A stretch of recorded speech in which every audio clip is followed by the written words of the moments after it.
এবছরে কলকাতাতে অবিরাম বর্ষা হয়েই চলেছে। তো বর্ষাতে গাছে কোনো রকম কোনো খাবার দেওয়া যাচ্ছে না, শুধুমাত্র বর্ষা একটু কমলে ফাঙ্গিসাইড আর নিম তেলই স্প্রে করতে পারছি। আশা করি সব বাগানে এই একই সমস্যা। আর সেজন্য মাটিকে একটু চাঙ্গা করতে আমি একটা নতুন কিছু ট্রাই করতে চলেছি, যার জন্য নিয়ে নিয়েছি হিউমিক 99। আর এটা হচ্ছে সয়েল প্রোটিন, এটা SM অ্যাগ্রো তৈরি করা। আর তার সাথে নিয়েছি ইপসন সল্ট, আর তার সাথে নিয়েছি এই ফাঙ্গিসাইড, এই ফাঙ্গিসাইড টু SM অ্যাগ্রোর ফাঙ্গিসাইড। তো এই চারটে জিনিস আমি এই জলের সাথে মিশিয়ে গাছের মাটিতে আমি ব্যবহার করব। এর ফলে কী হবে, মাটিটা যেমন ফাঙ্গাস মুক্ত হবে, সেরকমই একটু হলেও খাবার পাবে, যেটা সয়েল প্রোটিনের মাধ্যমে পাবে।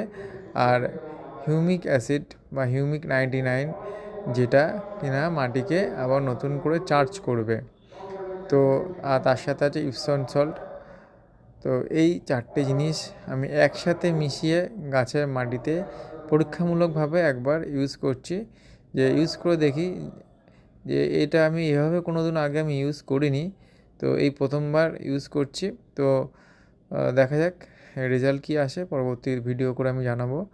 উপাদান মোটামুটি সব কটা উপাদানই 2 চামচ করে আমি ব্যবহার করেছি 20 লিটার জলে।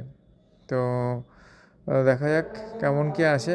আর এই রেজাল্ট দেখতে হলে অবশ্যই কিন্তু আমার চ্যানেলটিকে সাবস্ক্রাইব করবেন এবং ভিডিও ভালো লেগে থাকলে লাইক করবেন আর একটি কমেন্ট করবেন।